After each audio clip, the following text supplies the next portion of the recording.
안녕하세요. 하지만 그 모든 게 안개처럼 뿌얘졌습니다. 항상 자신 있고 명확했던 나의 비전이 흐려지고 무너져 내립니다. 제 결혼 이야기를 시작하기 전에 우선 제 부모님의 결혼 생활 이야기를 먼저 해야 할 것 같네요. 그분들의 결혼 생활이 제 결혼 가치관에 큰 영향을 끼쳤으니까요. 저희 아버지는 명문대를 나와 일찍이 건설 사업을 하셨던 분입니다. 처음에는 집장사였죠. 한참 건설붐이 불던 70년대 2층 양옥집들을 지어서 팔던 그런 집장사 말이죠. 처음에는 한 채, 두 채를 지어 팔았지만 나중에는 땅을 블록으로 사 10채, 20채의 집을 짓기 시작했어요. 그걸 바탕으로 아파트나 빌딩을 짓는 제대로 된 건설업을 시작하셨다더군요. 나이 30 초반에 그 정도의 성공은 아무리 70년대라도 쉽지 않은 거였죠. 당연히 여기저기서 매파들, 그러니까 중매쟁이들이 혼담을 찔렀던 모양입니다. 그렇게 선자리로 만난 여성 중에 어머니도 있었다더군요. 어머니는 당시 명문여자대학 영문과에 재학 중이었다더군요. 학교에서 매년 주최하는 메이퀸 대회에 나가보라는 말을 들을 만큼 출중한 미모의 엄마는 아버지의 마음을 단번에 사로잡았고 두 사람은 짧은 연애 기간을 거쳐 결혼을 하게 됩니다. 아버지와의 결혼을 위해 엄마는 대학 졸업을 포기했답니다. 당시 엄마가 다니던 대학은 여자가 결혼을 하게 되면 퇴학을 시키는 지금으로서는 웃기지도 않는 교칙이 있었거든요. 하지만 엄마는 하나도 아깝지 않았답니다. 똑똑하고 예의 바른 남자를 남편으로 맞이하게 됐는데 그깟 대학이 뭐가 아쉽냐고. 솔직히 똑똑하고 예의 바른 게 중요한 게 아니었겠죠. 문제는 돈이었을 겁니다. 당시 엄마 입장에서 우리 아버지는 평생 자신을 행복하게 해줄, 그러니까 경제적으로 어려움을 줄 가능성이 없는 그런 남자였습니다. 네, 경제적인 문제 분명 중요하죠. 그게 안정이 되어야 다른 행복을 추구하던 말던 할 수 있으니까요. 엄마의 바람대로 아버지는 엄마를 경제적으로 한 번도 불행하게 한 적이 없습니다. 그래서 행복했냐고요? 제가 아는 한으로 우리 엄마가 행복했던 적은 평생에 없었습니다. 돈도 많고 잘생긴 사업가 남자에게 필연적으로 따르는 게 여자 문제죠. 70년대부터 아버지는 요정에 다니셨습니다. 80년대 강남에 룸사롱들이 득세하기 전에 번창하던 유흥주점 말이죠. 한상 가득 한식을 차려놓고 한복을 입은 접대부들이 서빙을 해주는 그런 술집이요. 아버지는 그곳에서 황제 같은 분이셨어요. 그만큼 큰 돈을 그곳에 썼다는 이야기죠. 잘생긴 데다 돈도 잘 썼으니 당연히 그곳 접대부들에게 인기가 높았고 결국 그곳을 주름잡던 한 마담이랑 살림까지 차렸다고 하더군요. 그 소식을 들은 어머니는 알아누우셨죠. 하지만 그 여자를 찾아가 머리채를 잡거나 할 생각은 꿈도 꾸지 못했어요. 이혼은 더더군다나 언감생심이었고요. 80년대가 되어도 아버지는 달라지지 않았어요. 요정 대신 강남에 새로 생긴 룸사롱으로 가 자기보다 20살은 어린 아가씨들을 끼고 술을 마셨고 어머니에게는 그네들과 잠을 자고 들어온다고 공공연히 말을 했어요. 여자들과 자는 것도 비즈니스라고 높은 분들 접대하려면 그럴 수밖에 없으니 이해하라는 거죠. 대신에 아버지는 더 많은 돈을 벌어다 엄마를 줬어요. 그러면서 이렇게 말을 했다더군요. 내 사랑은 당신 하나야. 걔네랑은 잠만 자는 거고. 그냥 오락한판 하고 오는 거라니까. 옛날 그 마담 때처럼 정주고 그런 일 없으니까 걱정하지 마. 아버지는 그렇게 다른 여자들과 잠자리를 하면서도 당신 아내에게 떳떳해 했어요. 잠은 그녀들과 자지만 자기가 사랑하는 사람은 엄마뿐이라고. 내가 당신 왜 사랑하는 줄 알아? 이런 해장국은 당신 말고 아무도 못 그리거든. 그게 아버지가 어머니를 사랑한 이유였습니다. 어머니가 아니라 엄마가 만들어주는 해장국을 사랑했던 거죠. 어머니는 그 치욕적인 말을 들으면서도 밤새 딴 여자랑 바람피고 들어온 남편의 해장을 위해 아버지가 사랑한다는 그 해장국을 끓여주셨어요. 아마 그때부터 어머니가 신경안정제를 복용하기 시작했던 것 같아요.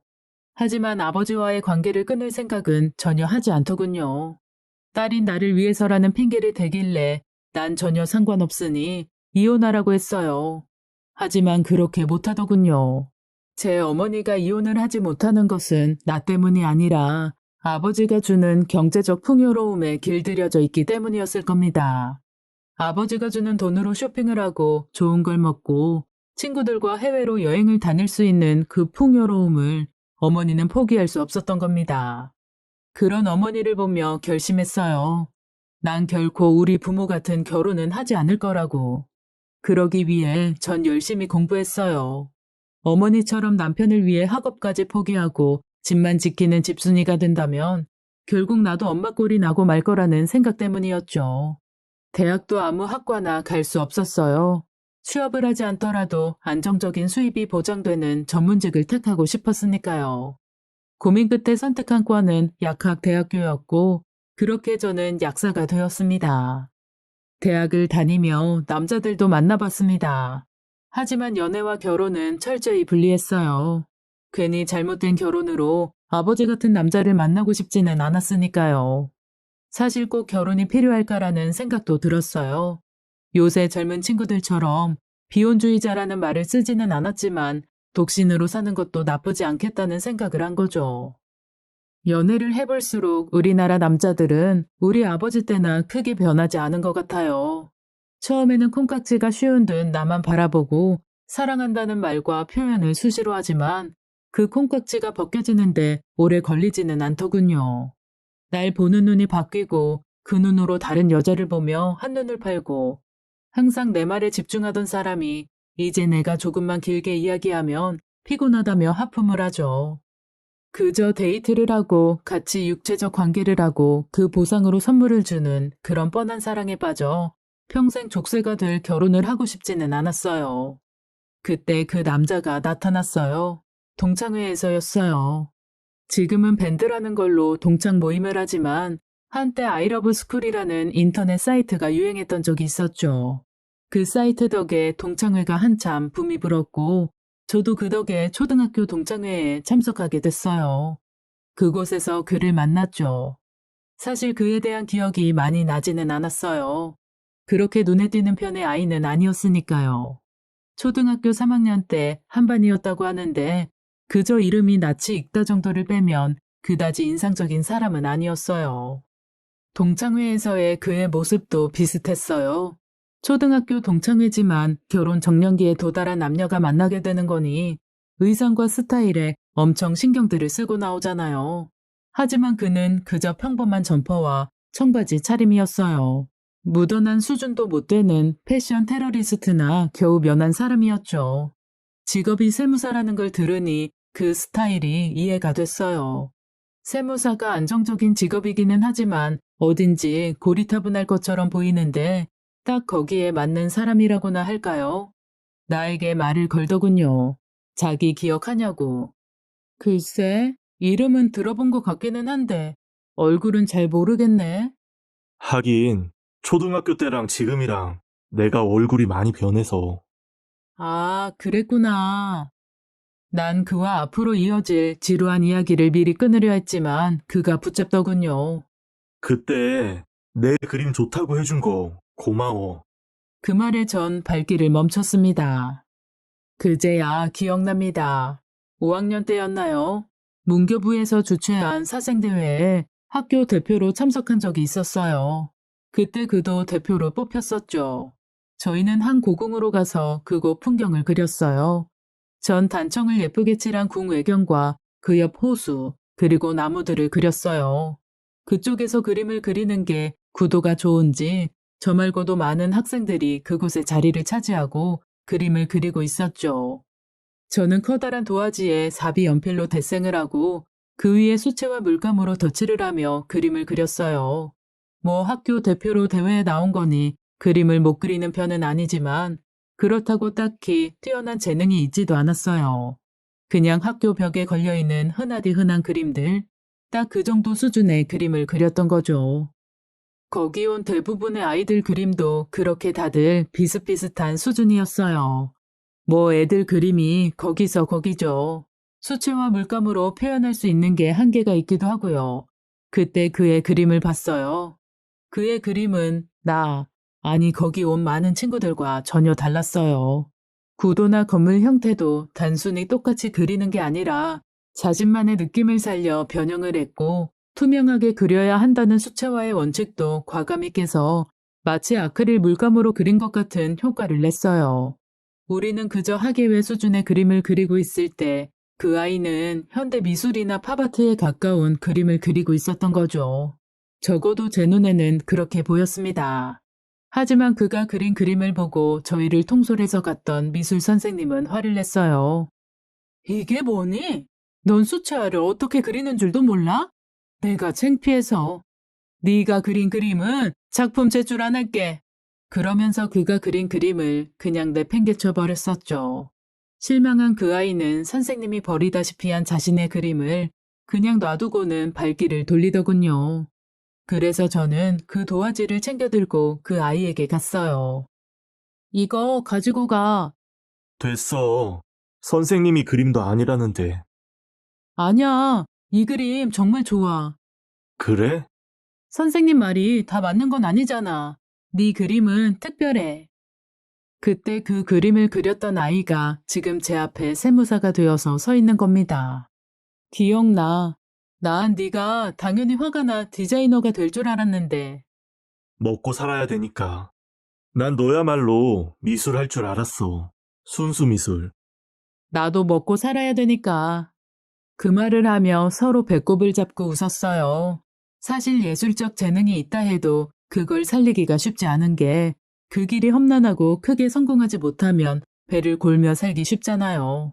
저희는 둘 다 예술을 좋아하지만 생계 걱정을 하면서까지 그 일을 하고 살 생각은 없는 평범한 사람들이었던 거죠. 그 웃음을 시작으로 저희는 가벼운 만남을 시작했어요. 만나보니 정말 많은 부분에서 저와 통했어요. 그리고 저를 끔찍이 아껴줬죠. 그는 오랫동안 저를 마음에 품었었나 봐요. 그저 자기 그림 하나 알아봐준 걸로 그러는 게 말이 되냐고 물으니 초등학교 시절 자신이 들은 가장 큰 칭찬이었다고 하더군요. 사실 이번 동창회에 나온 것도 바로 나를 볼 수 있지 않을까 하는 기대 때문이었다고 하더군요.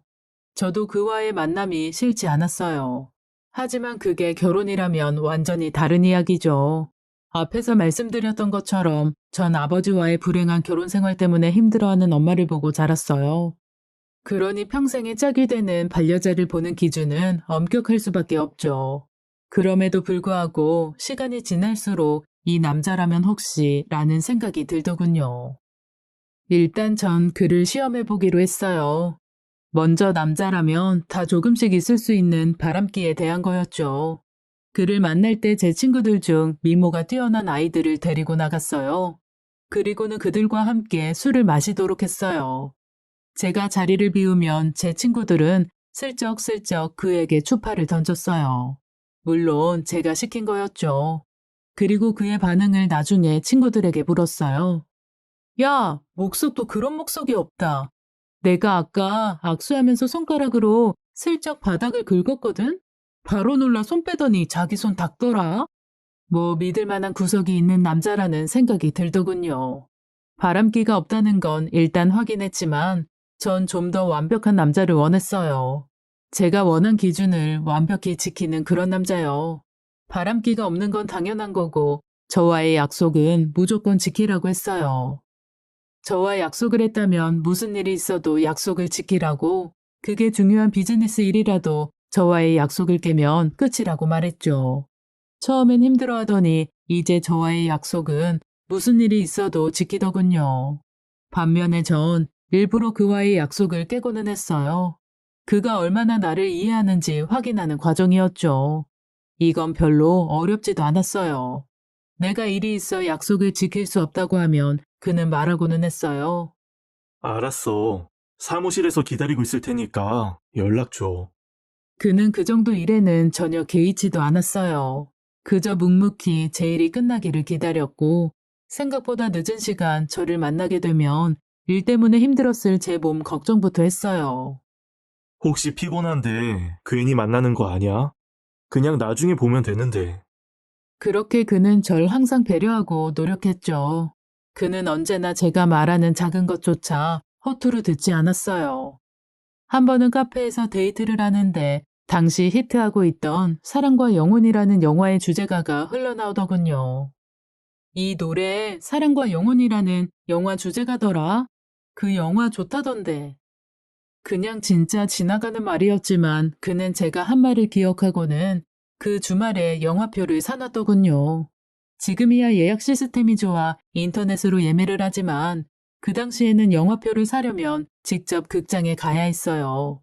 당시 사랑과 영혼은 극장 앞에 줄이 장사진이 쳐질 정도로 히트한 영화였고 전날 미리 표를 사는 그런 시스템도 없었으니 그는 아침 일찍 극장에 가 줄을 서 표를 사온 거죠.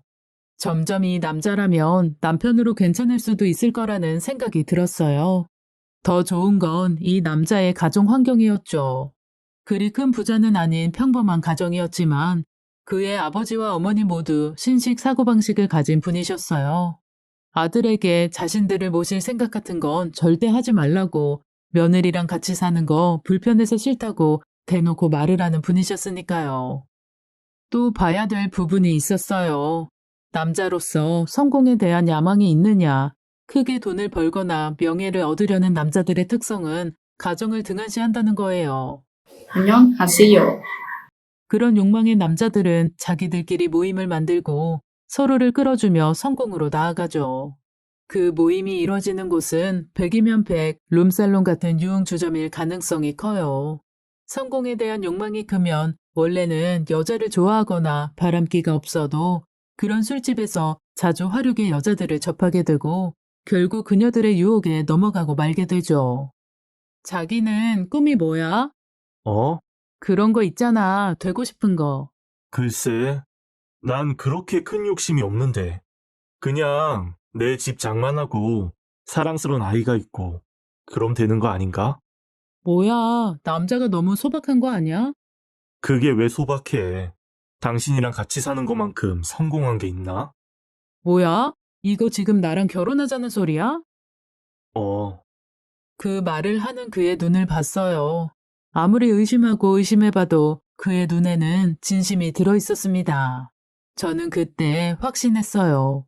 이 남자는 날 배신하지 않을 거라고요. 결국 1991년 새해가 된 지 얼마 지나지 않아 그와 전 일산에 작은 아파트를 마련해 결혼을 했어요. 결혼 후에도 그는 절 아끼고 사랑했어요. 물론 사람이니만큼 뜨거운 감정이 무뎌지기는 하죠. 거기까진 이해하지만 전 항상 그의 사랑을 확인하려고 애쓰는 편이었어요. 아마 아버지로부터 생긴 저의 못난 의심병 때문이었겠죠. 일단 전 항상 남편의 모든 일과를 알고 있었어요. 처음에는 내가 일일이 남편의 일정을 챙겼죠. 오늘 몇 시에 들어와요? 6시 퇴근하면 바로 올 거예요. 그런 식으로 항상 미리 그의 스케줄을 확인했어요. 단순하게 퇴근 시간만이 아니라 누굴 만나는지, 무슨 일을 하는지도 자세히 물어봤어요. 저녁 약속 있어요. 아, 그래요? 누구랑요? 회사 대표 세무사님이랑요. 저희는 결혼을 하고 오히려 서로 존댓말을 썼어요. 동갑의 동창이다 보니 서로 말을 놓고 연애했는데 그러다 보니 너무 서로를 존중하지 않는 것 같다고 그가 먼저 제안했고 저도 좋은 생각이라고 찬성을 했죠. 아무튼 전 항상 그의 출퇴근과 그 후 스케줄 그리고 누구를 만나는지 물었어요.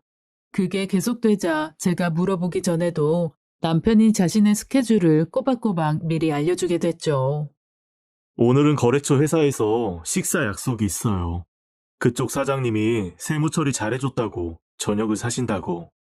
그래요? 그럼 혼자 저녁 먹어야겠네. 아니, 기다려요. 같이 먹어줄 테니까. 식사하고 온다면서요. 그냥 먹는 채만 할 거야. 뭐 예의상 안 갈 수는 없고 양식인 것 같던데 그런 음식 좋아하지도 않고. 끝나면 연락할 테니까 나와요. 우린 사실 집에서 별로 식사를 많이 하지 않았어요. 나는 약국에서 그이는 세무법인에서 하루 종일 일을 하는 맞벌이 부부였거든요. 그러다 보니 아내로서 당연히 해야 할 일이지만 밥과 반찬을 준비하는 일이 쉬운 게 아니었어요. 그이의 출근 시간을 생각하면 적어도 6시에는 일어나 식사 준비를 해야 하지만 저도 출근을 해야 하잖아요. 그래도 처음에는 남편을 위해 음식을 하려고 노력했어요. 그것도 똑같은 음식을 매일 주는 게 싫어서 하루는 된장찌개, 다음 날은 미역국, 주말에는 카레처럼 다양하게 음식을 준비하려고 애를 썼죠. 그러다 보니 준비할 게 점점 많아졌어요. 미리 레시피도 찾아보고 연습도 해봐야 했으니까요. 결혼 전에 전 음식을 배워본 적이 없어요. 일단 저희 집 음식은 옛날부터 계시던 아주머님이 해주셨으니 어머니에게 음식을 배울 수도 없었고 바쁜 직장 생활에 학원을 다닐 수도 없었어요. 그러다 보니 결혼 후 본격적으로 음식을 하기 시작했고 모든 게 서툴렀죠. 하지만 전 무엇이든 빨리 배우는 편이니 남편의 식사 정도는 제 손으로 할 수 있다고 믿었어요. 당시에 인터넷이 발달한 것도 아니니 음식은 오직 서점에서 산 요리책에 의존했죠. 그렇게 요리책을 보고 처음으로 만든 부실한 음식을 남편한테 그냥 줘 맛없다는 소리를 듣기 싫었던 전 미리 한 번이라도 예행 연습을 해야 했어요. 그렇게 하다 보니 6시에 일어나는 걸로는 부족하더군요. 결국 새벽부터 나와 음식을 준비하는 제가 안쓰러웠는지 남편이 그러더군요. 평일날은 그냥 외식을 하자고. 그래서 아침은 간단히 토스트나 시리얼 등으로 때우고 평일 저녁은 같이 외식을 많이 하고는 했죠. 처음엔 직접 음식을 못 해주는 게 미안해 내가 계속 하겠다고 했지만 남편은 그런 생각 절대 갖지 말라고 했어요. 그때 엄마 생각이 나더군요.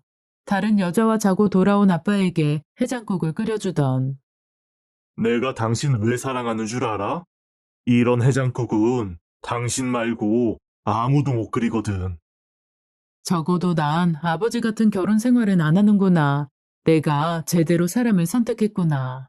그런 생각이 들더군요. 물론 우리 아버지 세대에 비해 남자들의 의식이 변했다고는 하지만 그래도 우리 남편은 더 남달랐어요. 그런 배려가 어디서 나오냐고 물으면 남편의 대답은 한결같았죠. 당신이 날 선택해준 게 내겐 기적이니까. 그래서 평생 고마워하면서 살 거니까. 그의 눈에 어린 시절 저는 감히 쳐다보지도 못할 친구였다네요. 겨우 방 2칸짜리 연립주택에 살던 그이의 눈에는 기사가 태워주는 자가용에서 내리는 제가 공주님처럼 보였다더군요. 거기다 항상 학급에서 여자임에도 불구하고 반장을 하고 하는 당찬 모습이 각인되어 있었다는군요.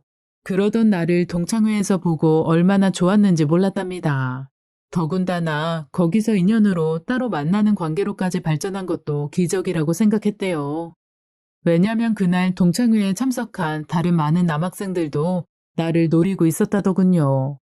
다들 학벌도 좋고 집안도 좋은 놈들이라 감히 자신과는 경쟁도 되지 않을 것이라 생각했는데 이렇게 결혼까지 했으니 기적이 아니겠냐고요.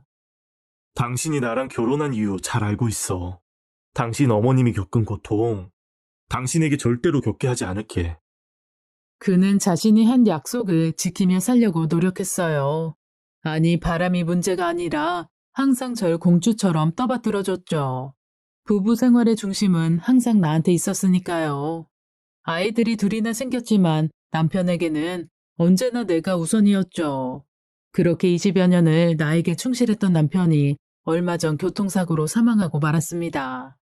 항상 안전운전이 몸에 밴 그이는 그날도 안전운전을 하고 있었지만 신호를 무시하고 달려드는 덤프트럭을 피할 수는 없었어요. 경찰에게 연락을 받고 병원으로 달려갔을 때는 그이는 이미 싸늘한 시체로 변해 있었어요. 갑작스런 남편의 죽음에 충격을 받은 전 아무것도 할 수가 없더군요. 평소 아무리 힘든 일에도 의연했던 저지만 남편의 죽음을 받아들이는 것은 쉬운 일이 아니었어요. 사고로 죽은 남편의 시신을 인도받고 사망 신고를 하고 그리고 장례 절차와 화장까지 죽은 사람을 위해 해야 할 일이 그리도 많은 줄 그때 처음 알았죠. 전 그렇게 남편의 죽음 앞에 평소에 저와 다른 어린 아이가 됐고 남편의 장례 절차는 이제 사회인으로 첫 발을 내디딘 아들이 맡아 했어요. 그렇게 남편의 영정 앞에서 멍하니 앉아있을 때 그 여자가 찾아왔어요. 누구시죠? 평소 아는 얼굴이 아니기에 그 여자에게 물었죠. 하지만 여자는 아무런 대답도 하지 않더니 남편의 영정 앞에 철퍼덕 주저앉더군요. 그리고는 곧 서럽게 울기 시작하는 겁니다. 마치 자기 남편이라도 죽었다는 듯이 통곡하는 그녀가 전 의아했습니다. 하지만 남들의 시선도 있고 전 한동안 우는 그녀를 그곳에 놔둘 수밖에 없었습니다. 하지만 이미 제 머릿속은 그녀와 내 남편이 무슨 관계였는지 온갖 상상을 하고 있었습니다. 한참을 울던 그녀는 자리에서 일어났고 전 뭐에 홀리듯 그녀를 따라 나섰습니다. 눈물을 훌쩍이며 택시를 잡으려는 그녀를 전 다짜고짜 잡아 세웠어요. 누구시죠? 누군데 남의 남편 영정 앞에서 그렇게 우시는 건가요? 죄송합니다. 그녀는 그 말만 남기고는 내 손을 뿌리치고 택시에 몸을 실더군요. 결국 그녀에게 아무런 해명도 듣지 못했고 남편의 장례 절차가 마무리되고 나서 전 본격적으로 그녀가 누군지 확인하러 나섰어요. 실마리는 죽은 남편의 통화 기록에 있었죠. 전화기에 이름이 저장이 되어 있지는 않지만 유난히 많은 통화 기록이 있었죠. 전화 기록은 전화기를 구매한 날부터 현재까지 2년이 넘게 이어져 오고 있고요. 그러니까 전화번호 기록도 없는 사람과 2년 이상 인연을 이어왔다는 거죠. 전 불현듯 이 전화의 주인공이 그때 남편 영정 앞에서 울던 그 여자일 거라는 생각이 들더군요. 혹시 그 여자가 그이에 숨겨진 여자였을까요? 저는 점점 그런 안 좋은 상상을 하며 그 번호로 전화를 걸었어요. 하지만 제 전화를 상대는 번번이 끊어버리고는 했어요. 저는 어떻게든 그 여자를 만나봐야 한다는 생각에 심부름 센터에 의뢰를 했죠. 그 사람들 참 대단하더군요. 며칠도 되지 않아 전화번호 주인공의 이름과 나이, 사는 곳까지 찾아냈어요. 상대는 예상대로 그 여자였어요. 40대 초반으로 보험 설계사 일을 한다는 그녀는 우리 집과 멀지 않은 곳에 살고 있더군요.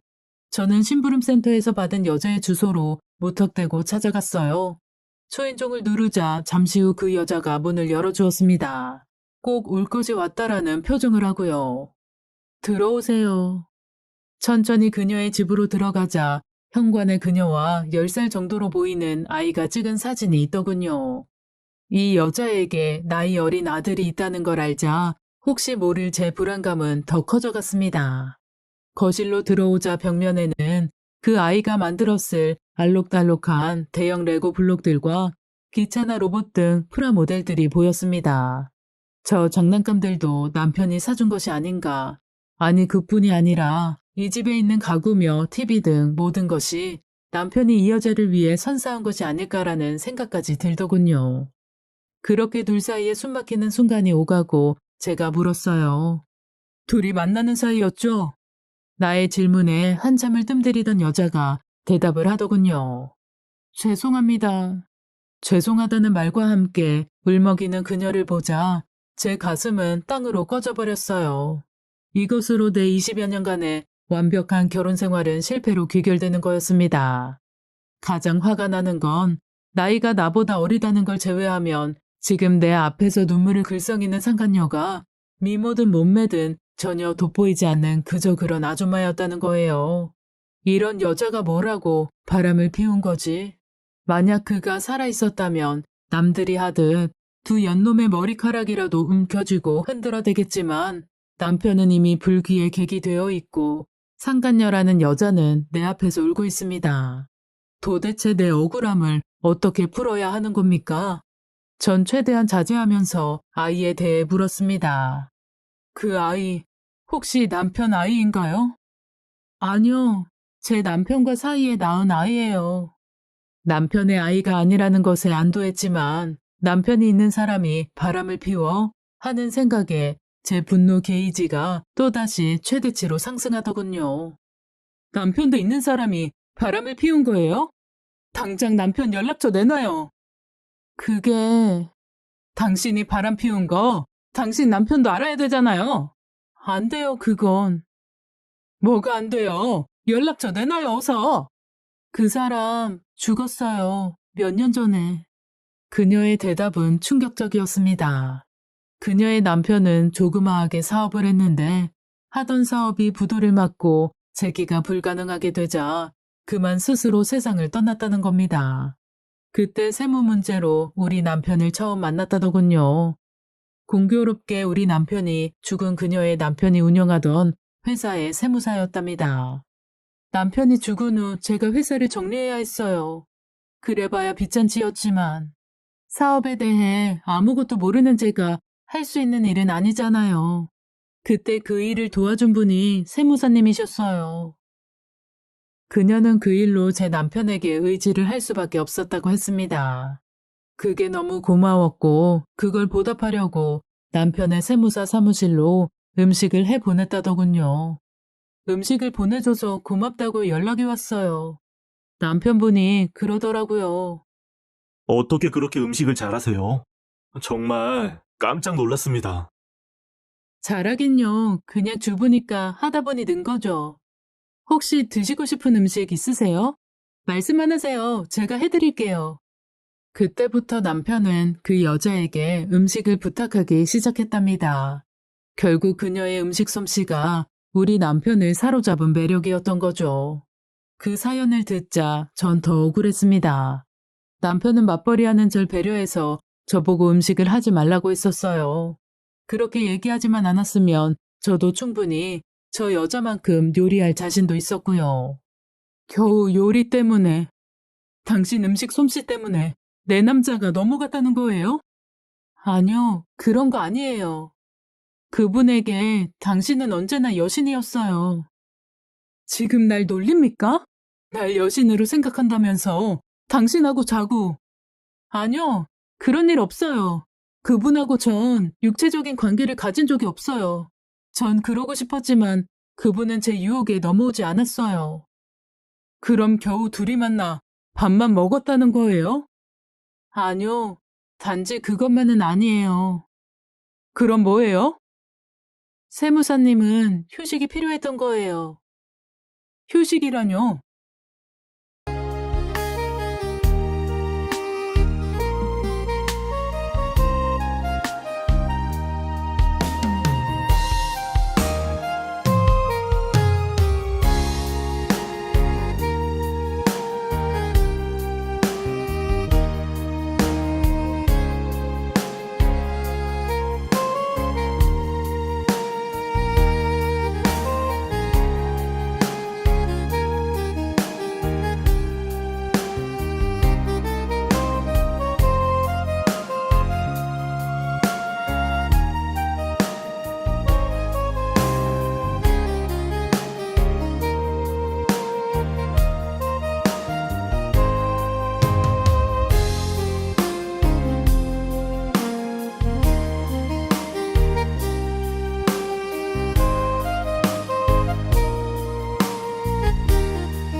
여신이랑 살기 위해 지켜야 할 수많은 규칙으로부터의 자유로움요.